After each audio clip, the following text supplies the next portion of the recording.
ஹல்லேலூயா. ஆண்டவருடைய நாமம் மகிமைப்படுவதாக. பரலோக தந்தையே, இந்த வேத வாசிப்பு நிகழ்ச்சி எங்களுக்கு ஆசீர்வதித்து தாரும். ஆண்டவருடைய நாமம் இதன் மூலமாய் மகிமைப்படுவது செய்வீங்க. இயேசு கிறிஸ்துவ நாமத்தில் வேண்டிக் கொடுக்கிறோம் பிதாவே, ஆமென். அன்பு நேயர்களே, இந்த வேத வாசிப்பு நிகழ்ச்சி உங்களுக்கு நாங்கள் அளிப்பதில் மிக்க மகிழ்ச்சி அடைகிறோம். மேகர் இந்த வேத வாசிப்பை ஏதோ அற்பமாய் நினைக்கிறீர்கள். நீங்கள் இதை ஒவ்வொரு முறை போட்டு கேட்பீர்களே, ஆனால் ஒரு முறை இந்த வேதத்தை நீங்கள் வாசித்து முடிக்கிறீர்கள் ஓராண்டில்.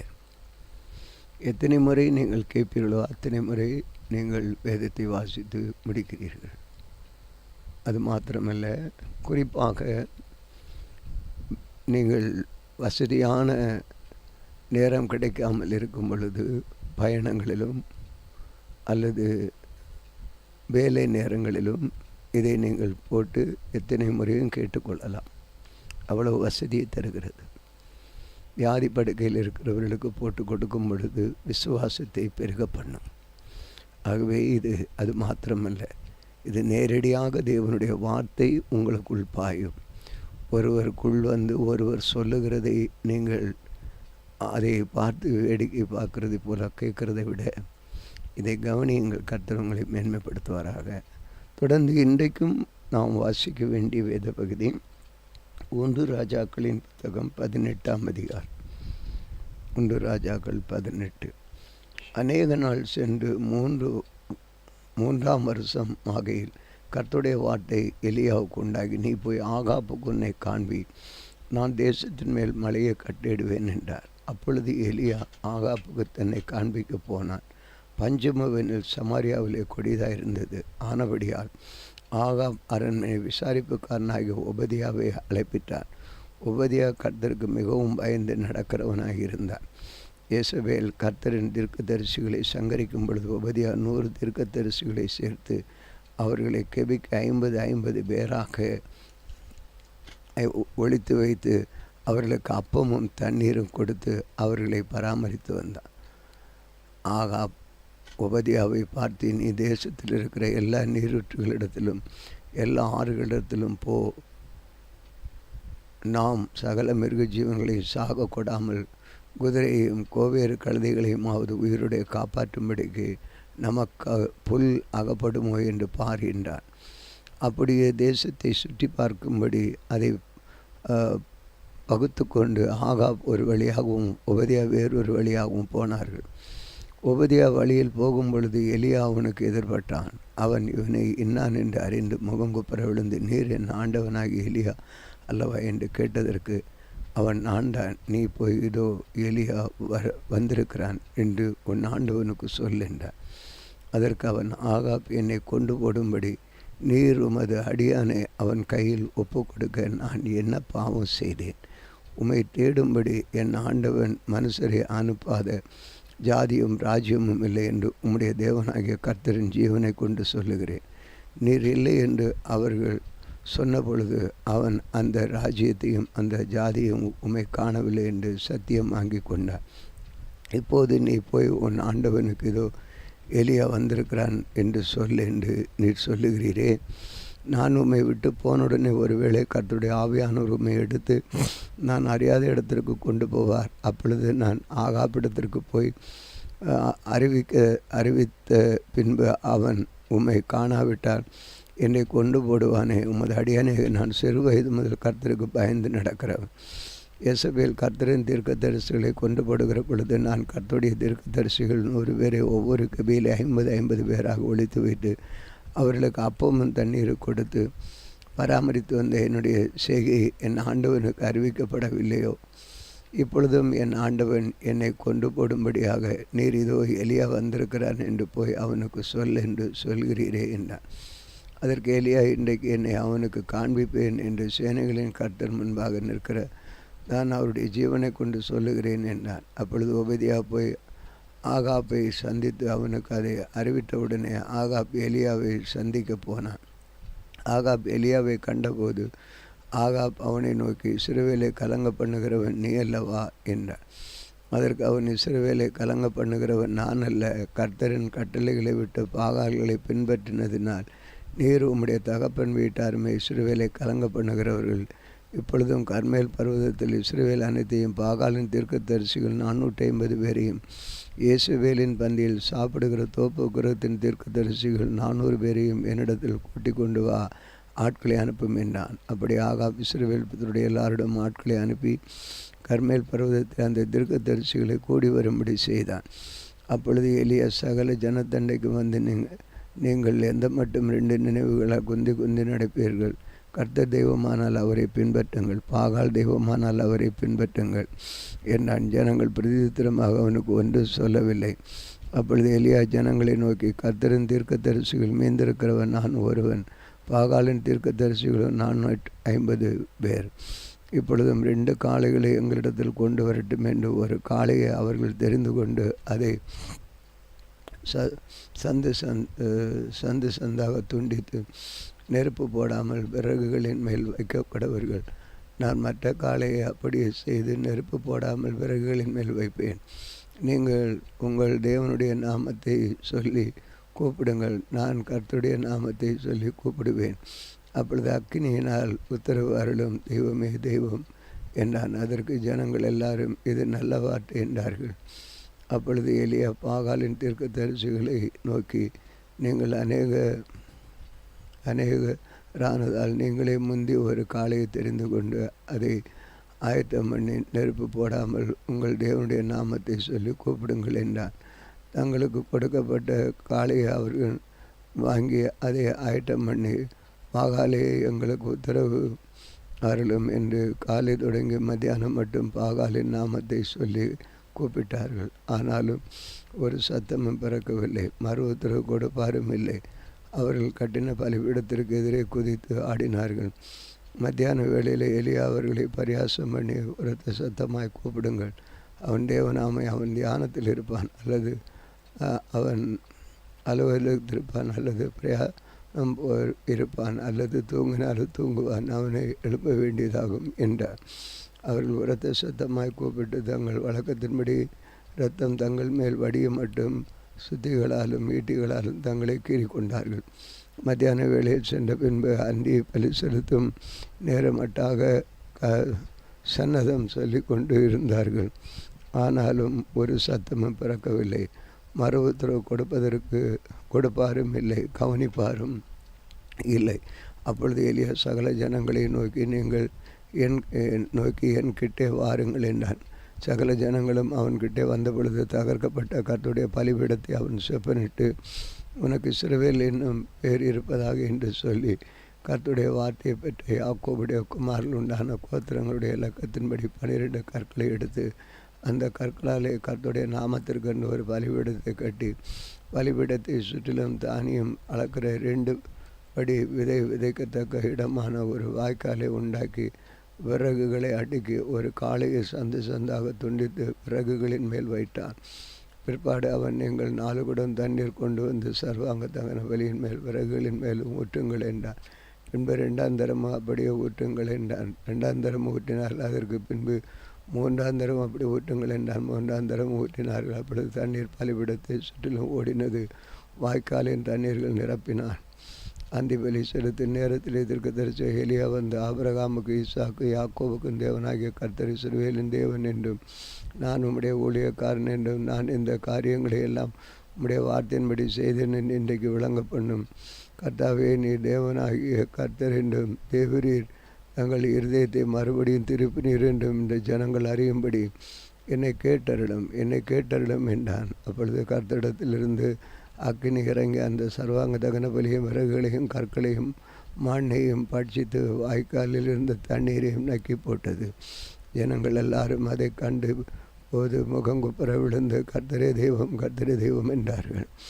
அப்பொழுது எலியா அவர்களை நோக்கி, நீங்கள் பாகாலின் தீர்க்கதரிசி ஒருவனும் தப்பி போகாதபடி அவர்களை பிடியுங்கள் என்று அவர்களை பிடித்த பொழுது எலியா அவர்களை கீழே கீசோன் ஆற்றங்கரையிலே கொண்டு போய் அங்கே அவர்களை வெட்டி போட்டான். பின்பு எலியா ஆகாபை நோக்கி, நீர் போம், போஜனம் பண்ணும், பெருமழையின் இரைச்சல் கேட்கப்படுகிறது என்றான். ஆகா போஜன பானம் பண்ண போனான். பின்பு எலியா கர்மேல் பர்வதத்தினுடைய சிகரத்தின் மேல் ஏறி தரையிலே பணிந்து தன் முகம் தன் காலில் பட குனிந்து தன் ஊழியக்காரனை நோக்கி, நீ போய் சமுத்திரமாய்ப்பார் என்றான். அவன் போய் பார்த்து ஒன்றும் இல்லை என்றான். நீ இன்னும் 7 தரம் போய் பாரின்றான். 7ஆம் தரம் இவன் இதோ சமுத்திரத்திலிருந்து ஒரு மனுஷனுடைய உள்ளங்கை அத்தனை சிறிய மேகம் எழும்புகிறது என்றான். அப்பொழுது அவன், நீ போய் ஆகாப்பை நோக்கி மழை உம்மை தடை செய்யாதபடி ரதத்தை பூட்டி போய்விடும் என்று சொல் என்றான். அதற்குள்ளாக வானம் மேகங்களினாலும் காற்றினாலும் கருத்து பெருமழை உண்டாயிட்டு ஆகாப் ரதத்தில் ஏறி இஸ்ரவேலுக்கு போனான். கர்த்தருடைய கை எலியாவின் மேல் இருந்ததினால் அவன் தன் அறையை கட்டி கொண்டு இஸ்ரவேலுக்கு வருமட்டாக ஆகாப்புக்கு முன் ஓடினான். அதிகாரம் 19. எலியா செய்த எல்லாவற்றையும் அவன் தீர்க்கதரிசி எல்லாரையும் பட்டணத்திலே கொண்டு போட்ட செய்தியாரையும் ஆகாப் இசபேலுக்கு அறிவிட்டார்.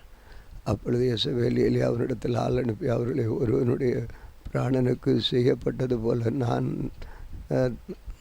நான் நாளை நேரம் உன் பிராணனுக்கு செய்யாதே போனால் தேவர்கள் அதற்கு சரியாகவும் அதற்கு அதிகமாகவும் எனக்கு செய்ய கடவுள் என்று சொல்ல சொன்னான்.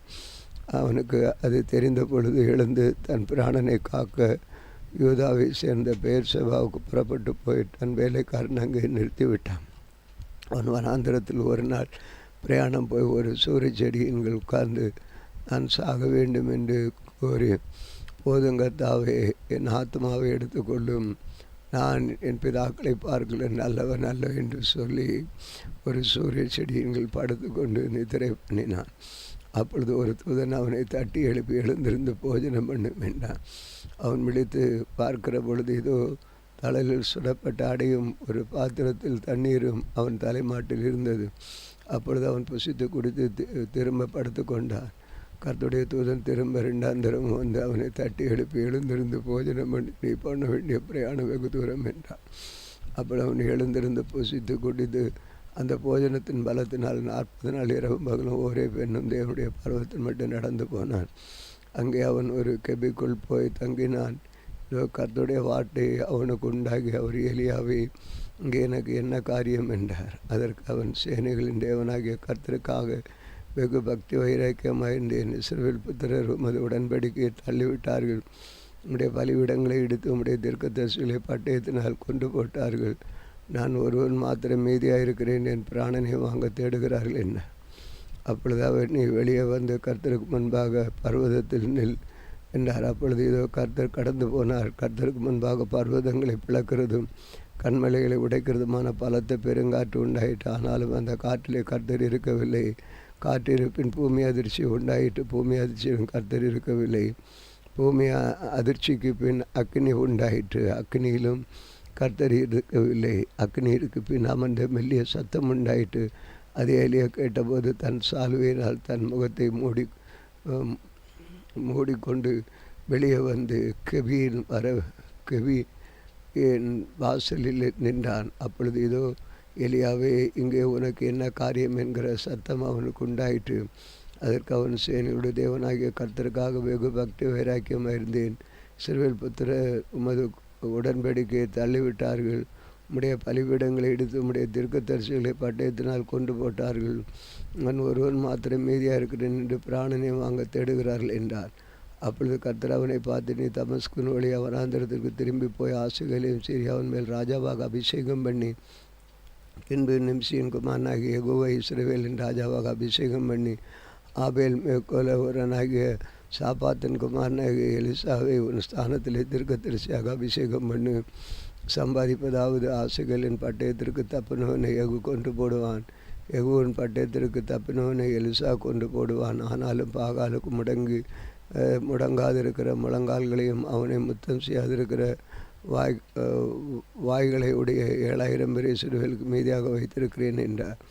அப்படி அவன் அவ்விடம் விட்டு புறப்பட்டு போய் 12 ஏற்பூட்டி உழுது சாப்பாத்திற்கு மன எலிசாவை கண்டான்.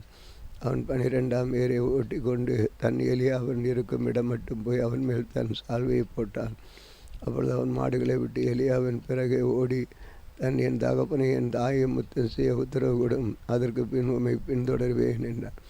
அதற்கு அவன், போய் திரும்பி வா, நான் உனக்கு செய்ததை நினைத்து கொள் என்றான். அப்பொழுது அவன் இவனை விட்டு போய் ஒரு ஏர் மாடுகளை பிடித்து அடித்து ஏர் மரமுட்டுகளால் அவைகளின் இறைச்சியை சமைத்து ஜனங்களுக்கு கொடுத்தான். அவைகள் சாப்பிட்ட பிற்பாடு அவன் எழுந்து எலியாவுக்கு பின் சென்று அவனுக்கு ஊழியம் செய்தான். அதிகாரம் 20. சீரியாவின் ராஜாவாகிய பெனதாத் சேனைகளை எல்லாம் கூட்டிக் கொண்டு போய் சமாரியாவை முற்றுகை போட்டு அதன் மேல் யுத்தம் பண்ணினான். அவனுடைய 32 ராஜாக்கள் இருந்ததும் அல்லாமல் குதிரைகளும் ரதங்களும் இருந்தது. அவன் நகரத்துக்குள் இஸ்ரவேலின் ராஜாவாகிய ஆகாப்பிடத்தில் சேனாதிபதிகளை அனுப்பி, உன்னுடைய வெள்ளியும் உன்னுடைய பொன்னும் என்னுடையது, உன்னுடைய ஸ்திரீகளும் உன்னுடைய குமாரருக்குள் சமர்த்தராக இருக்கிறவர்களும் என்னுடையவர்கள் என்று பெனதாத் சொல்லுகிறான் என்று அவனுக்கு சொல்ல என்று சொன்னான். இஸ்ரவேலின் ராஜா அதற்கு பிரதித்திரமாக, ராஜாவாகிய ஆண்டவனே, உம்முடைய வார்த்தையின்படி நானும் உமக்கு உண்டான யாவும் உம்முடையவைகள் தான் என்று சொல்லி அனுப்பினான். அந்த ஸ்தானாதிபதிகள் திரும்பவும் வந்து, பெனதாத் சொல்லுகிறது என்னவென்றால், உன் வெள்ளியும் உன் பொன்னையும் உன் ஸ்திரீகளையும் குமாரர்களையும் நீ எனக்கு கொடுக்க வேண்டும் என்று உமக்கு சொல்லி அனுப்பினேன். ஆனால் நாளைய நேரத்தில் என் ஊழியக்காரரை உன்னிடத்தில் அனுப்புவேன். அவர்கள் உன் வீட்டையும் உன் ஊழியக்காரன் வீடுகளையும் சோதித்து உன் கண்ணுக்கு பிரியமான எல்லாவற்றையும் தங்கள் கைகளில் எடுத்து கொண்டு போவார்கள் என்று சொன்னார்கள். அப்பொழுது இஸ்ரவேலின் ராஜா தேசத்தின் மூப்பரை அழைப்பித்து, இவன் பொல்லாப்பு தேடுகிற விதத்தை கவனித்து பாருங்கள். என் ஸ்திரீகளையும் என் குமாரங்களையும் என் வெள்ளியையும் என் பொன்னையும் கேட்க இவன் என்னிடத்தில் ஆள் அனுப்பின பொழுது நான் கொடுக்க மாட்டேன் என்று இவனுக்கு மறக்கவில்லையே என்றான். அப்பொழுது சகல மூப்பரும் சகல ஜனங்களும் அவனை பார்த்து, நீர் அவனுக்கு செவி கொடுக்கவும் அவனுக்கு சம்மதிக்கவும் வேண்டாம் என்றார்கள். அதனால் அவன் பெனதாத்தின் ஸ்தானாதிபதியை நோக்கி, நீங்கள் ராஜாவாகிய என் ஆண்டவனுக்கு சொல்ல வேண்டியது என்னவென்றால், நீர் முதல் விசை உமது அடியானுக்கு சொல்லி அனுப்பின யாவும் செய்வேன், இந்த காரியத்தையோ நான் செய்யக்கூடாது என்று சொல்லுங்கள் என்றான். இதற்கு ஸ்தானாதிபதிகளை போய் இந்த மறுமொழியை அவனுக்கு சொன்னார்கள். அப்பொழுது பெனதாத் அவனிடத்தில் ஆள் அனுப்பி, எனக்கு பின் சொல்லுகிற ஜனங்கள் எல்லாரும் கைக்கு ஒருபடியாவது வாரிக்கொள்ள சமாரியாவின் தூள் போதுமானதாக இருந்தால் தேவர்கள் அதற்கு சரியாகவும் அதற்கு அதிகமாகவும் எனக்கு செய்ய கடவர்கள் என்று சொல்ல சொன்னான். அதற்கு இஸ்ரவேலின் ராஜா பிரதித்திரமாக, ஆயுதம் தரித்திருக்கிறவன் ஆயுதம் உரிந்து போடுகிறவனைப் போல பெருமை பாராட்டல் ஆகாது என்று அவனுக்கு சொல்லுங்கள் என்றான். பெனதாத்தும் மற்ற ராஜாக்களும் கூடாரங்களிலே குடித்து கொண்டிருக்கையில் இந்த வார்த்தையை கேட்டு தன் ஊழியக்காரரை நோக்கி, ஆயத்தம் பண்ணுங்கள் என்றான். அப்படியே நகரத்தின் சண்டை செய்ய ஆயத்தம் பண்ணினார்கள். அப்பொழுது ஒரு தீர்க்கதரிசி இஸ்ரவேலின் மேல் ராஜாவாகி ஆகாப்பிடத்தில் வந்து, அந்த ஏராளமான ஜனக்கூட்டத்தை எல்லாம் கண்டாயா, இதோ நானே கர்த்தர் என்று நீ அறியும்படி இன்றைக்கு அதை உன் கையில் ஒப்பு கொடுப்பேன் என்று கர்த்தர் சொல்லுகிறார் என்றார். யாரை கொண்டு இந்த ஆகாப் கேட்டான். அதற்கு அவன், மாகாணங்களுடைய அதிபதிகளின் சேவகரை கொண்டு என்று கர்த்தர் சொல்லுகிறார் என்றான். பின்பு அவன், யுத்தத்தை யார் துவக்க வேண்டும் என்று கேட்டதற்கு அவன், நீதான் என்றான். அவன் மாகாணங்களுடைய அதிபதிகளின் சேவகரை இலக்கம் பார்த்தான். அவர்கள் 232 பேர். அவர்களுக்கு இஸ்ரவேலின் புத்திராகிய சகல ஜனங்களின் இலக்கமும் பார்த்து 7000 பேர் என்று கண்டான். அவர்கள் மத்தியான வேளையிலே வெளியே புறப்பட்டார்கள். பெனதாத்தும் அவனுக்கு உதவியாக வந்த 32 ராஜாக்களையும் மற்ற ராஜாக்களும் கூடாரங்களில் குடித்து வெறித்து கொண்டிருந்தார்கள். மாகாணங்களுடைய அதிபதிகளின் சேவகர் தன் முன் தண்டக புறப்படுகிற போது, பெனதாத் அனுப்பின மனுஷரும் சமாரியாவிலிருந்து மனுஷர் புறப்பட்டு வருகிறார்கள் என்று அவனுக்கு அறிவித்தார்கள்.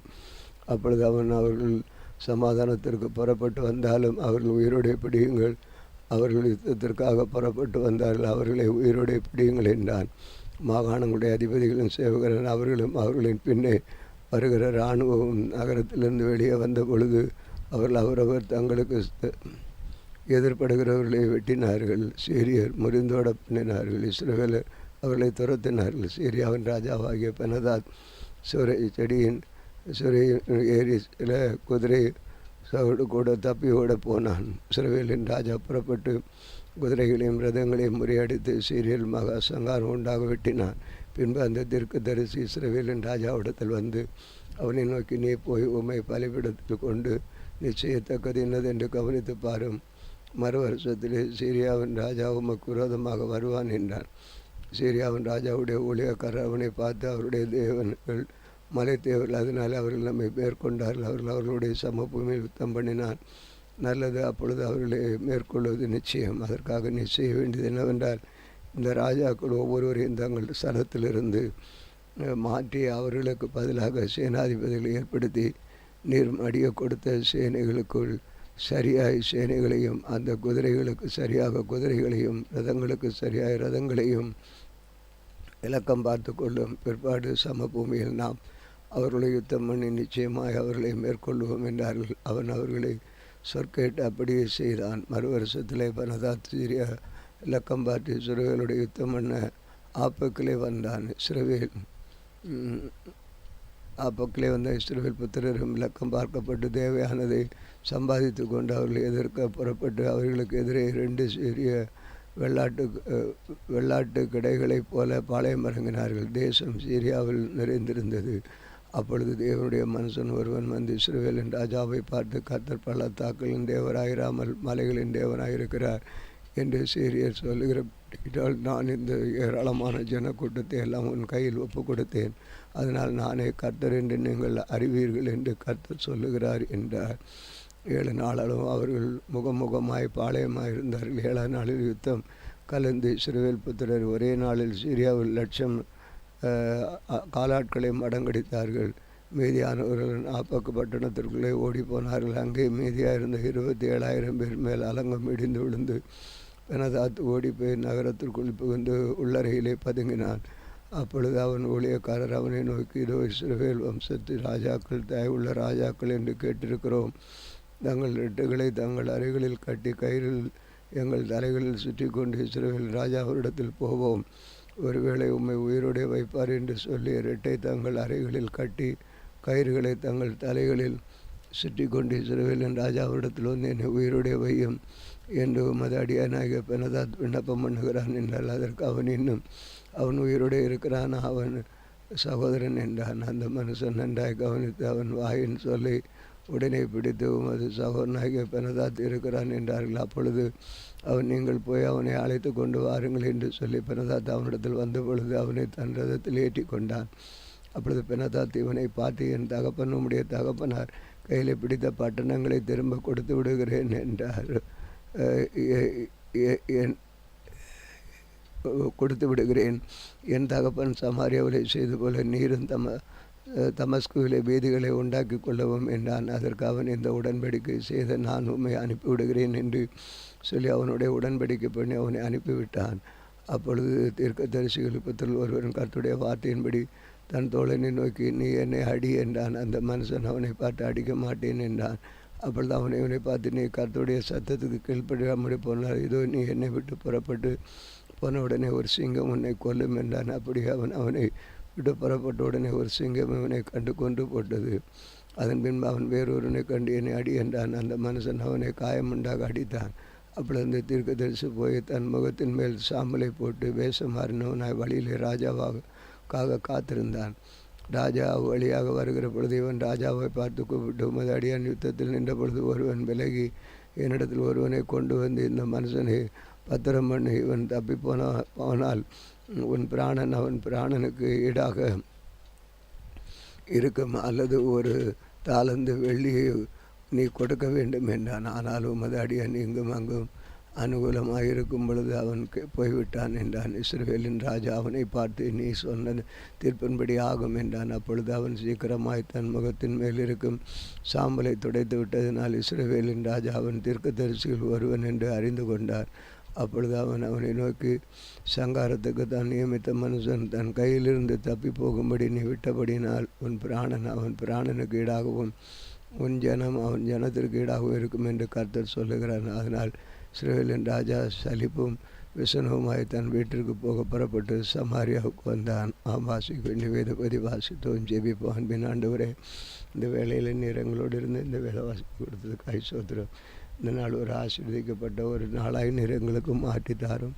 உம்முடைய காரம் கூட இருந்து எங்களை வழி நடத்தட்டும். இயேசு கிறிஸ்துவின் நாமத்தில் வேண்டிக் கொள்கிறோம் பிதாவே, ஆமென். இந்த நாளிலும் எங்களுக்கு விரோதமாய் கிரியை செய்கிற சகல அந்தகார வல்லமை ஆவிகளை நசரேயனாகிய இயேசு கிறிஸ்துவின் நாமத்தில் கடிந்து கட்டுகிறோம். ஆமென், ஆமென்.